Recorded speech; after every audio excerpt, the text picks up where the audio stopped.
नमस्कार दोस्तों, आज हम श्रवण करने वाले हैं जीतिया पारण व्रत कथा। तो दोस्तों, इसमें दो बहनें थी। एक का नाम था सुखिया और दूसरी का नाम था दुखिया। दोनों का भाग्य उनके नाम जैसा ही था। दुखिया गरीब थी और बहुत दुखी रहती थी। सुखिया अमीर थी और हमेशा सुखी रहती थी। दोनों एक ही गांव में रहती थी। दुखिया सुखिया के घर में काम करती थी, साफ सफाई करती थी, खाना बनाती थी और जो खाना बच जाता था वह खाना सुखिया दुखिया को दे देती थी। इसी तरह दुखिया का घर चलता था। समय बीतता गया, दोनों को बच्चे थे। सुखिया को 2 पुत्र थे और दुखिया को भी 2 पुत्र थे। जब जीतिया का व्रत आया तो दोनों बहन जीतिया का व्रत रखने लग गई। दुखिया सुखिया के घर में काम करती थी। व्रत के दिन दुखिया ने सुखिया के घर जो चावल फटका, चावल को साफ करा, उससे जो खुर्दी निकला वह अपने लिए रख लिया और साफ चावल सुखिया को दे दिया।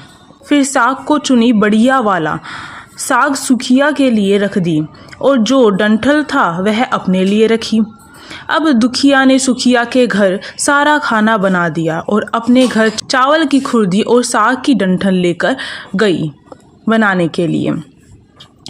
खुदरी का चावल और साग की डंठल बनाकर वह खाना अपने बच्चों को खिलाई और खुद भी खाई। उसके बाद दुखिया सोने चली गई। आधी रात में एक बूढ़ी औरत उसके घर पर आकर दरवाजा खटखटाती रही। तो दुखिया पूछती है, कौन है, कौन है? तब बुढ़िया बोलती है, बेटा हम हैं। दुखिया ने उठकर फाटक खोला और पूछती है, अम्मा आपको क्या चाहिए? इतनी रात में आप यहाँ किस लिए आई हो? बूढ़ी बोलती है, बेटा मुझे बहुत भूख लगी है, कुछ खाने को दे दो। दुखिया उसे घर के अंदर ले आती है और कहती है, हम लोग बहुत गरीब हैं।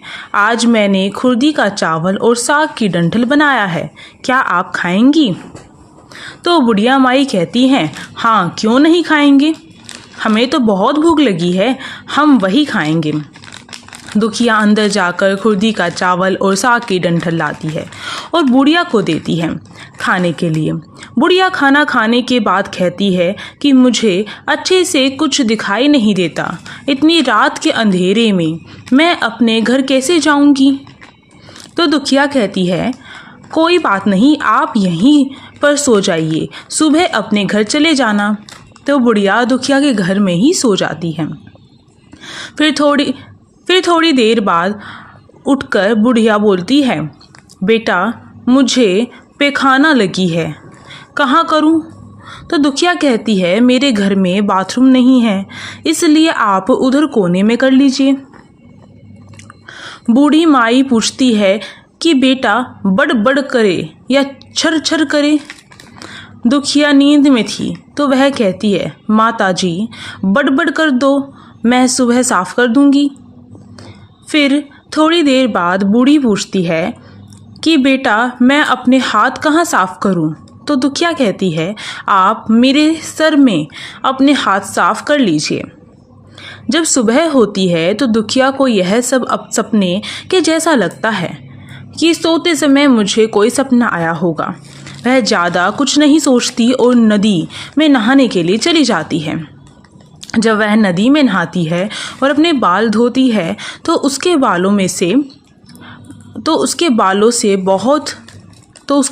से होते हुए जो पानी बहता है वह सोने का पानी होता है।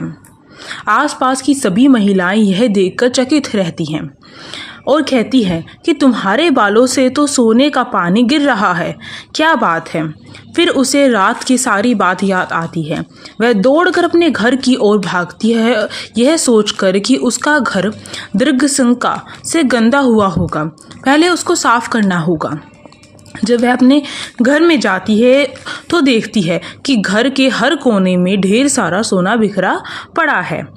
यह सब देखकर दुखिया बहुत खुश हो जाती है और सोचती है कि जीतमान बाबा की कृपा है।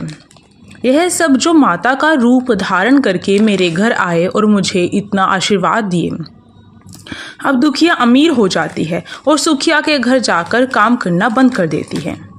दुखिया जब अपना व्रत पूरा करती है तो अपने पुत्र से कहती है कि जाओ मौसी के घर जाओ से तराजू लेकर आओ और यह नापने के लिए कि यह सोना कितना है। बच्चा बहुत खुशी से सुखिया मौसी के घर जाता है और तराजू मांगता है तो सुखिया पूछती है कि तराजू पर क्या मापना है। तो बच्चा बोलता है मेरे घर में बहुत ढेर सारा सोना है, उसी को अम्मा नापेंगी।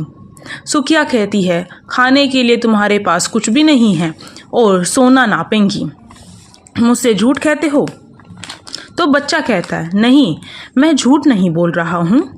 सुखिया सोचती है जब तराजू मांगा है तो कुछ ना कुछ तो जरूर नापना होगा, इसलिए वह तराजू के पीछे गोंद लगा देती है कि जो भी नापे वह थोड़ा सा इसमें चिपक कर यहाँ आ जाए। दुखिया जब तराजू पर सोना नापती है तो कुछ सोना का टुकड़ा उस बूंद में चिपक जाता है। जब बच्चा तराजू लौटाने आता है तो सुखिया उसके उलट पुलट कर देखती है तो उसे तराजू में सोना लगा हुआ मिलता है। सुखिया सोचती है उसके घर में जरूर कहीं से सोना आया होगा, इसलिए वह कई दिन से काम पर भी नहीं आ रही। सुखिया उसके घर जाकर देखती है यह सोना कहाँ से आया।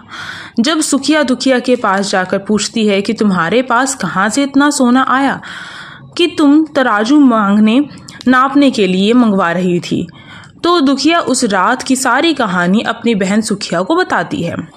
दुखिया का मन एकदम सच्चा था, इसलिए वह सब कुछ बता देती है। लेकिन सुखिया के मन में लालच आने लगा कि दुखिया के पास हमसे भी ज़्यादा धन आ गया।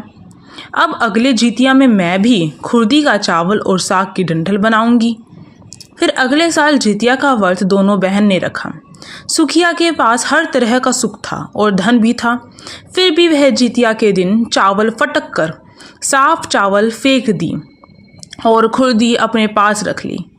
साग को तोड़कर पत्तियां फेंक दी और डंठल अपने पास रख ली और वही बनाई।